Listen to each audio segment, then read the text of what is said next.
Friends, good morning, જય સ્વામિનારાયણ. સ્વાગત છે તમારો એક નવા બ્લોગમાં. આજે આપણે બ્લોગિંગની શરૂઆત 10 વાગ્યાની થાય છે અને આજે છે ગણેશ ચતુર્થી. તો અમારા પૂરા પરિવાર તરફથી તમને બધાને ગણેશ ચતુર્થીની હાર્દિક શુભકામના.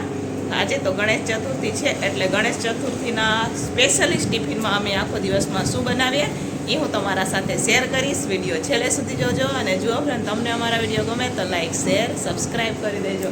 આજે તો પાછું બુધવારે છે એટલે રાજુ પણ ઘરે છે અને એમાં ડમુને પણ રજા છે. તો આજે તો બધાને રજા છે, ફક્ત રસોડાવાળાને કાંઈ રજા છે નથી, બરાબર. તો રાજુ અત્યારે ઓવનમાં કંઈ ગરમ કરતા હતા. તો ચાલો હવે આપણે જાશું સીધા રસોડામાં મળીએ. તો ચાલો ફ્રેન્ડ્સ, હવે આપણે રસોડામાં આવી ગયા છે અને આજે આપણે બનાવી રહ્યા છીએ ચાપડી શાક. તો પહેલાં આપણે શાક બાફી લઈશું. શાક તો બધું મેં સુધારી લીધું છે.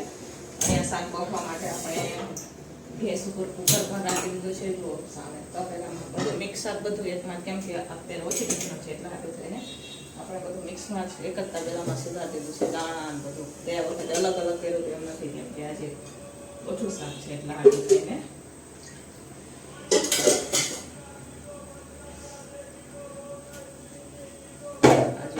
આમાં આપણે આ બધું જ છે, વાલો બધી વસ્તુ. રીંગણ એક જ નથી નાખ્યા, બરોબર. અત્યારે ચાતુર્માસ ચાલે ને તો ઠાકોરજીનો થાળ હોય ને એટલે રીંગણનો નથી નાખતા, બરોબર. તો ચાલો હવે શાકને પહેલાં બાફી લઈએ, પછી વઘાર કરશું.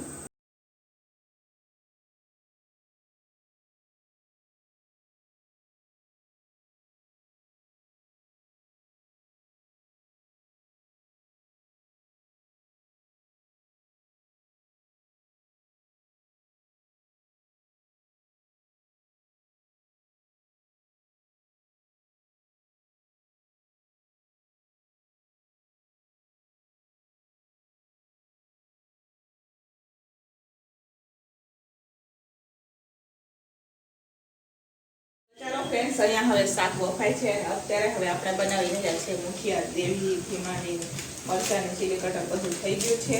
તો ફટાફટ પહેલાં મુઠિયા બનાવી લઈએ. તો અહીંયા થોડો કેટલો આપણે ચણાનો લોટ 500 ગ્રામ, કિલોનું પેકેટ છે એટલે 500 ગ્રામ જ વાપરશું આપણે. હવે એમાં બધા મસાલા કરશું.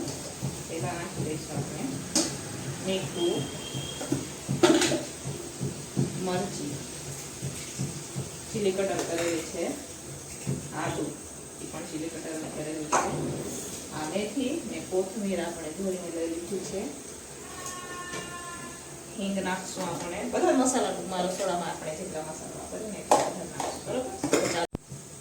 તો ચાલો ફટાફટ આપણે મુઠિયાનો લોટ નાખીએ.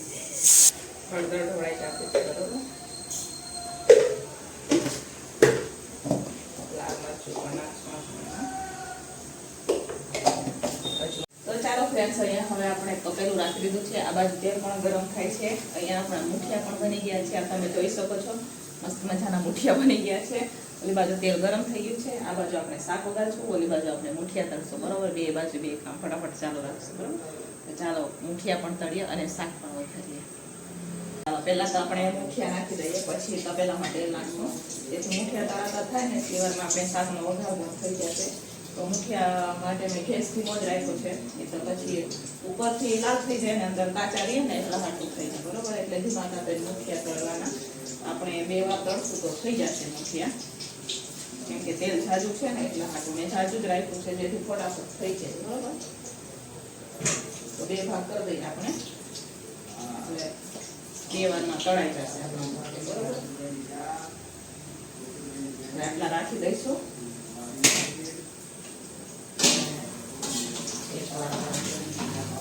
ગેસ થોડો ધીમો થઈ જાય. આ બાજુ તેલ નાખી દઈએ આપણે.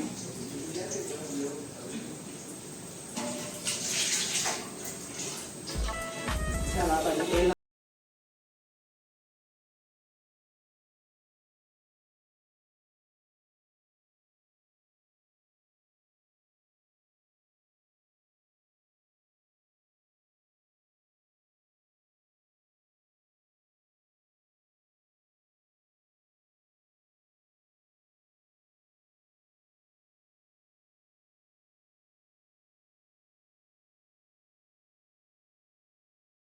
હવે આપણે શાકનો વઘાર કરી દીધો છે. આપણે આ ગ્રેવીમાં જ પાણી નાખેલું છે. આ તમે જોઈ શકો છો. પાણી ઉકળી જાય ને પછી આપણે નાખશું એમાં શાક. તો આ તમે જોઈ શકો છો. અહીંયા આપણે પાણીમાં જ ગ્રેવીમાં જ પાણી નાખેલું છે. અને આ બાજુ મૂઠિયા તળાય છે. આ જોઈ શકો છો. સરસ મજાના આપણા મૂઠિયા છે. મસ્ત મજાના મૂઠિયા જોઈ લ્યો છે ને. બાકી 500 ગ્રામ લોટના આપણે મૂઠિયા બનાવેલા છે. ને આ છે શાક. આ જો અહીંયા શાક છે બરોબર. અત્યારે ઓછી ટિફિનો છે ને એટલા હાટું થઈને આપણે ઓછું શાક બાફેલું છે. તો ચાલો અહીંયા હવે ગ્રેવી અને પાણી પણ સરસ મજાનું પાકી ગયું છે. તો હવે આપણે એમાં નાખી દઈશું શાક બરોબર.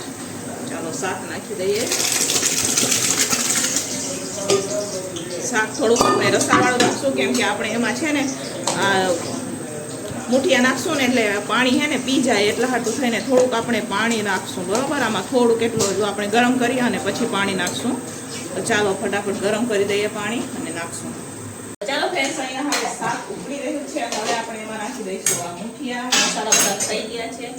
મૂઠિયા નાખશું બરોબર. આ જુઓ થોડોક એટલા ભૂકો કરી દઈશું ને કોવડા કેટલા આપણે આખા નાખશું જેથી રસ્તો છે ને ઘાટો થાય એટલા માટે.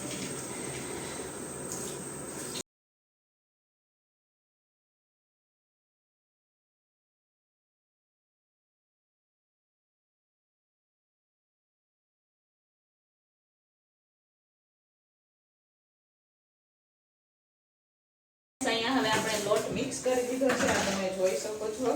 ચાપડી બનાવવા માટે આમાં આપણે રવો પણ નાખ્યો છે અને તલ, જીરું ને મીઠું ને તેલ બરોબર. અને સરસ મજાનું મોણ પણ અપાઈ ગયું છે. હવે આપણે થોડો કરી લોટ બાંધીએ પર ગરમ પાણી પણ થઈ ગયું છે. તળવા માટે તેલ પણ રાખી દઈએ ને થોડો આપણે લોટ કાઢતા જાવું અને બનાવતા જાઉં ચાપડી બરોબર. એક જગ્યાએ આપણે લોટ નો બાંધીએ કઠણો થઈ જાય ને. આજે પાછા એકલા જ બીછીએ આપણે નમો સાથે ને માં દીકરી એટલા હાથો થઈને બરોબર. તો ચાલો ફટાફટ થોડો લોટ બાંધીએ ચાપડી બનાવી શરૂઆત કરીએ.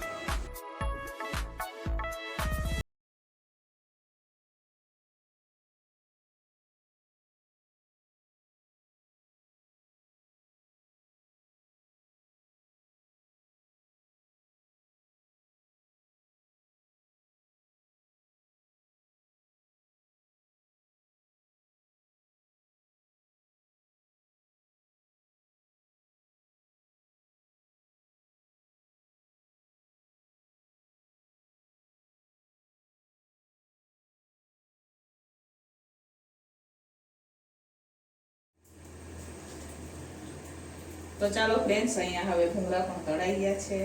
ચાપડી પણ બની ગઈ છે. અમારા ગુડી બેન પણ આવ્યા છે. આપણે ફોન કર્યો તો એટલે ફટાફટ ચાપડી તળી દઈએ. એ આપણને બનાવી દઈશું બરોબર. નમો અને ગુડી અમારા બે બનાવ લાવો આપી ગયા. તો ચાલો ફ્રેન્ડ્સ, ફાઇનલી હવે બપોરનું ટિફિન બનીને તૈયાર થઈ ગયું છે ને ગણેશ ચતુર્થીનું સ્પેશિયલિસ્ટ ટિફિન છે આપણે ચાપડી શાક. તો આ શાક છે ને આ ચાપડી લાડવા અને સલાડ નથી બનાવ્યો એટલે આપણે ભૂંગળા તળેલા છે. તો આ છે ગણેશ ચતુર્થીનું સ્પેશિયલિસ્ટ જમવાનું ચાપડી શાક લાડવા અને ભૂંગળા. તો ચાલો હવે આપણે કરી દઈશું ટિફિન કેમ કે વાગી ગયા છે 1 બપોરના. આજે બુધવાર ને એટલે થોડીક નિરાત હોય એટલે વાંધો ન આવે. 1 વાગ્યા સુધીમાં આપણે ટિફિન ભરી દેવાનું હોય. તો ચાલો આપણે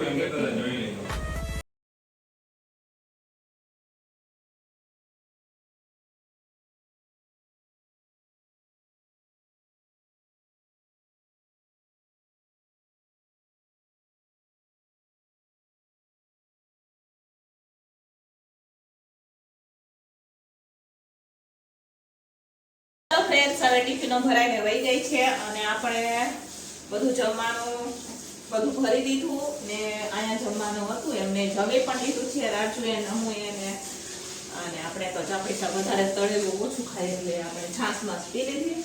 હવે અત્યારે હું સાફ કરી રહી છું રસોડું બરોબર. કેમ કે સૌ તળતા હોય સવારથી રસોડું ચાલુ હોય એટલે થોડું ઘંટાળું હોય. આમ તો રોજ ધોએ જ આપણે નથી ધોતા કોને બપોર વચારે આપણે ધોઈ નાખતા હોય. તો ચાલો ફટાફટ આપણે હવે રસોડાની સાફ સફાઈ કરીએ. અને ભાઈને કેટલા વાસણ છે હું તમને હમણાં બતાવું. દુનિયાના વાસણ આવું કંઈક બનાવે તો આખી ચોપડી ભરાઈ જાય. આજે તો વરસાદ નથી એટલે વાંધો નથી. બાયણે આપણે વાસણ ખાઈ નાખે. તો ચાલો ફટાફટ પહેલા આપણે આ ધોઈ નાખીએ અને પછી આપણે દઈશું. બરોબર,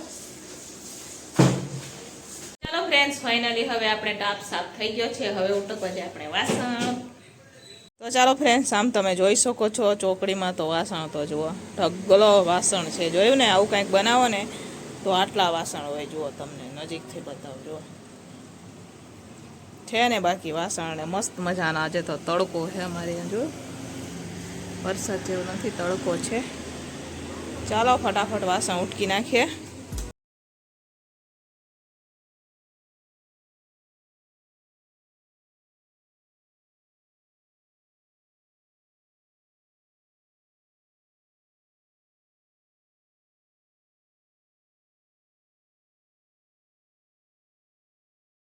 વાસણ ઉટકાઈ ગયા છે, તમે આ જોઈ શકો છો. અહીંયા આપણે સૂકવી પણ દીધા છે, ચોકડી પણ સાફ થઈ ગઈ.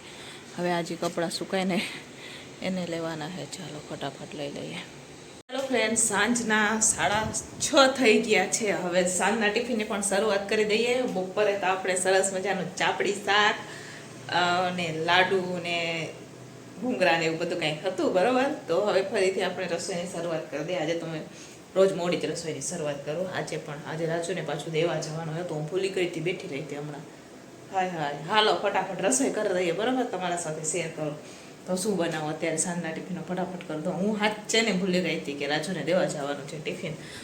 મને તો રોજ ટિફિનવાળા આવતા હોય ને એટલે આપણે ઓમ હોય કે ટિફિનવાળા લેવા આવશે, પણ એ ભાઈ ગામડે ગયા છે. એમની ઘરવાળીની તબિયત થોડીક નથી સારી, એટલા માટે બહાર વરસાદ આવે એવું પણ વાતાવરણ થઈ ગયું. હું તો જોતી જ નથી, કેમ કે આપણે ઘરમાંથી બહાર નીકળવાનું ન હોય એટલા હાટું ક્યાં જવાનો ટાઈમ. બરોબર, તો ચાલો હું એ ઘરમાં બધા વાસણ આપણે લઈ આવી દીધા છે. તો નીચે પણ એટલા પડ્યા છે ને ઉપર પણ એટલા છે. તો એ તો પછી ગોઠવશું.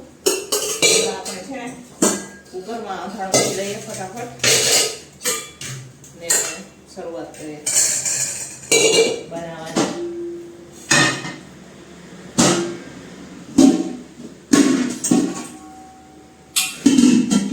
આપણે બનાવે થોડા કેટલા મગ. તો ચાલો મગ અને ભાત નું અંધારું મુકાઈ ગયું છે, તો મગ અને ભાત બનાવશું. ફ્રેન્ડ્સ, અહીંયા મગ પણ અહીંયા સરસ મજાના બફાઈ ગયા છે અને આ બાજુ સરસ મજાના ભાત પણ આપણા બફાઈ ગયા છે. તો ભાતને ઉતારી દઈએ નીચે અને મગનો વઘાર કરીએ આપણે. મસ્ત મજાના મગ, દહીં વાળા મગ બનાવ્યા આપણે. દહીં લોટ વાળા મસ્ત મજાના મગ બનાવ્યા છે, જેથી છાવી જાય બધાને ખાવાનું. ઉપર જ મૂકી દઈએ આપણે. હવે નીચે ઉતારે, નીચે થોડું સાફ કરવાનું છે ને એટલા હાટું થાય. તો પહેલામાં તેલ નાખી દઈએ આપણે ફટાફટ ને મગનો વઘાર કરી લઈએ. ટિફિન વાળા બી આવી ગયા, રાજુને ટિફિન દેવા બી જવાનું છે. વરસાદ જેવું વાતાવરણ થઈ ગયું, બપોરે નહોતું ને અત્યારે વરસાદ જેવું થઈ ગયું છે. ચાલો ફટાફટ મગનો વઘાર કરીએ. તો ચાલો ફ્રેન્ડ્સ, થાવા આવ્યા છે 8:30 જેવું. 8:30માં 5 કે 10 મિનિટ બાકી છે. ટિફિનો ભરાઈને વહી ગઈ છે અને હવે અત્યારે હું ઉટકી રહી છું વાસણ. જો બધા વાસણ છે. બરોબર, તો આજે સાંજના ટિફિનનો વિડીયો અડધો જ બન્યો છે. બરોબર, કેમ કે ફોન આવ્યો હતો ઘરેથી મારા ભાઈનો, તો નમું વાત કરવા ગઈ હતી. કેમ કે નમુ ક્યારેક જ ઘરે હોય, ફોન આવતો હોય તો કાં ટ્યુશન ગઈ હોય કાં સ્કૂલે ગઈ હોય. તો આજે વળી નમસ્વી ઘરે હતી એટલે વાત થઈ ગઈ નમસ્વીને. મારી બેનનો છોકરો પણ આવ્યો છે અહીંયા, એટલે એ વાતો કરતા હતા બધા, એટલા હાટું થઈને પછી વિડીયો કાંઈ ન ઉતાર્યો. જો છે ને પાછળ વાસણ જો. અને આમાં કુકરમાં છે ને મારા માટે સામાની ખીચડી બનાવું. હું હળવું ભોજન લઉં રાઈતે,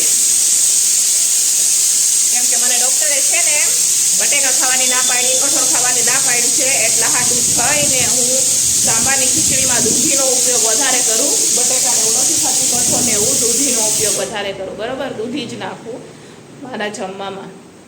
તો એટલા માટે મેં સાંભારની ખીચડી બનાવવા રાખી છે કુકરમાં. તો ફટાફટ ખીચડી થઈ જાય એટલે છમી લઈએ અને વાસણ ઉટકી નાખીએ.